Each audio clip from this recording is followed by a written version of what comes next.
कि रावण सा हो अहंकार तो बने विभीषण भाई ही, राम बनो तो भरत स्वयं ही सत्ता ठुकरा देते हैं।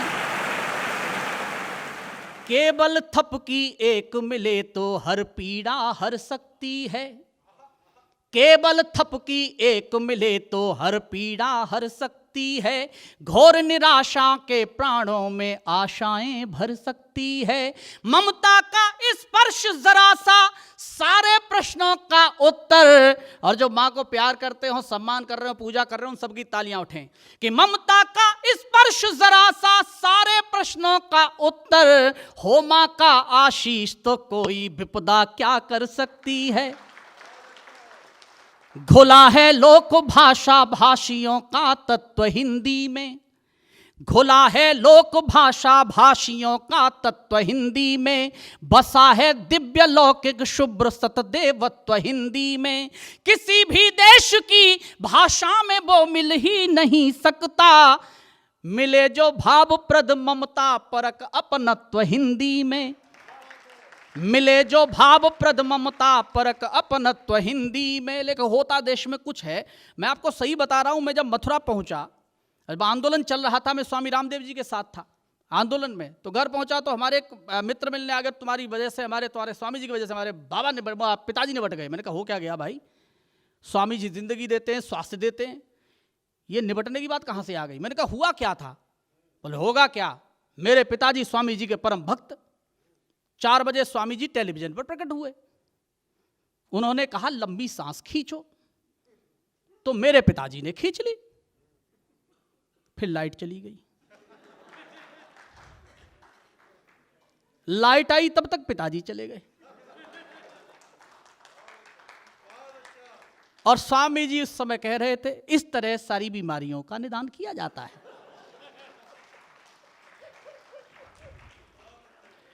लेकिन मैं आपको बता रहा हूं, ये आनंद का समय है, उत्सव का समय है, सब जुड़ेंगे तो आनंद आएगा।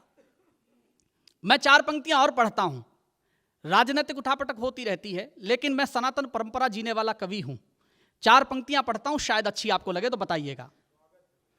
जो भी होते हैं महान वे सीख जहां से लेते हैं, जो भी होते हैं महान वे सीख जहां से लेते हैं, करके मृद व्यवहार सभी के बनते सदा चहेते हैं, करके मृद व्यवहार सभी के बनते सदा चहेते हैं, रावण सा हो अहंकार तो बने विभीषण भाई ही।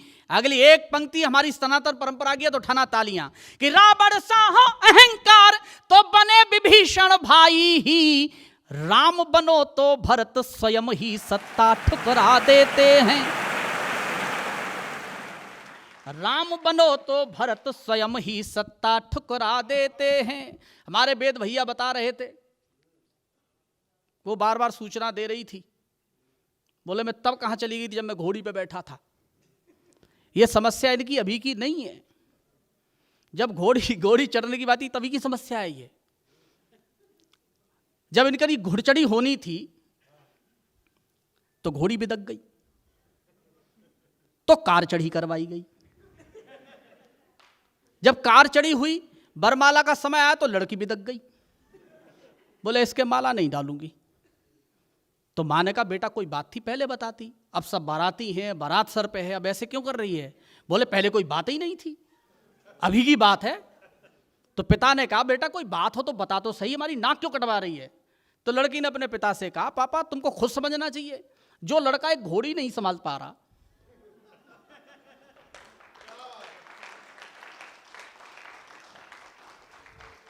मर्यादा पुरुषोत्तम भगवान श्री राम के मंदिर का शिलान्यास हुआ तो बहुत सारे लोगों ने विरोध किया, जो राम का विरोध कर रहे हैं। एक कवि क्या बोलता है, निष्पक्ष होकर बोलता है, पंक्तियां सुनिए।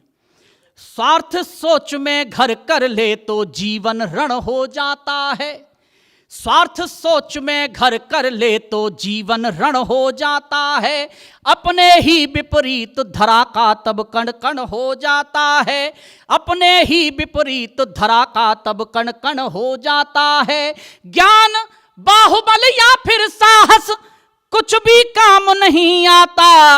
और एक पंक्ति अगर अच्छी लगे तो बताना कि ज्ञान बाहुबल या फिर साहस कुछ भी काम जाता, मन में राम नहीं हो तो ये तन रावण हो जाता है।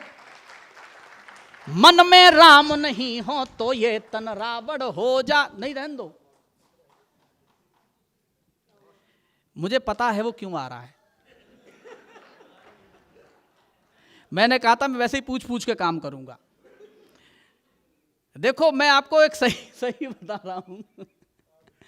आदरणीय विनोद जी बैठे हुए हैं हमारे, मैं चाहता हूं देखिए एक बार विनोद जी के लिए आप ताली बजा दीजिए।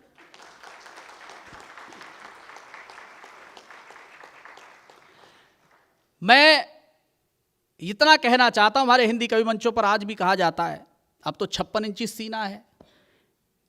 अब हटनाएं क्यों होती हैं? बस मैं केवल एक छंद पढ़ूंगा, एक मुक्तक पढ़ूंगा। तुम 10 मिनट पहले हम लेके भेज रहे थे इधर।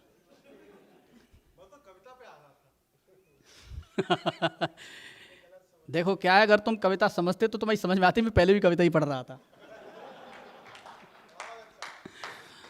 लेकिन मैं कहना यह चाहता हूं, अगर लालच में गैरों की वफादारी नहीं करते, अगर लालच में गैरों की वफादारी नहीं करते, कभी दुश्मन यहां आने की तैयारी नहीं करते। और जितने लोग अब तक खामोश बैठे हैं, मंच का भी समर्थन मिले और आपका भी, क्योंकि मैं सच बोल रहा हूं, अगर लालच में गैरों की वफादारी नहीं करते, कभी दुश्मन यहां आने की तैयारी नहीं करते, गुलामी आज तक हमने कभी भोगी नहीं होती अगर इस देश के कुछ लोग गद्दारी नहीं करते। और जो कहते हैं अब भी हो जाते हैं, तो मेरी 4 पंक्तियां सुन लीजिए, आपके लिए है और मंच के लिए भी। राजा दंडित करता जिसने हक को छीना होता है, राजा दंडित करता जिसने हक को छीना होता है, जनता के हित अपमानों का विष भी पीना होता है। जिस राजा को सदा देश के हित में होता है जीना, अगर गर्व हो अपने प्रधानमंत्री पर तो इस बात तालियां उठा लेना। जिस राजा को सदा देश के हित में होता है जीना, उसके हर सैनिक का 56 इंची सीना होता है।